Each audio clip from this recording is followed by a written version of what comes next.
हमारे इस चैनल मैथिली गंगा को लाल बटन दबाकर सब्सक्राइब करें व घंटी के निशान का बटन दबाएं ताकि सभी नए वीडियो आप तक तुरंत पहुंचे बिल्कुल मुफ्त।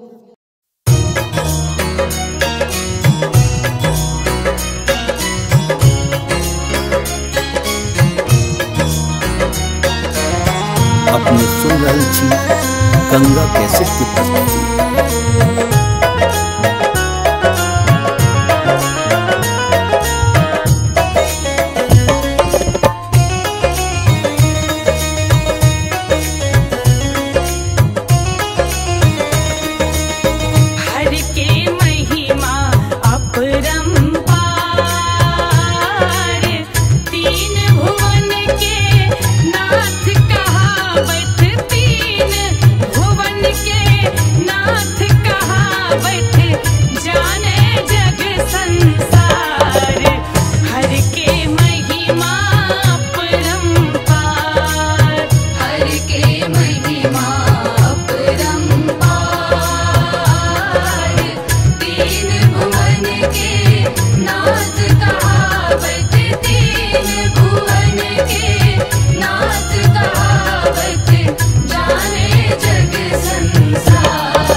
अपने सुन रही थी गंगा कैसेट की प्रस्तुति।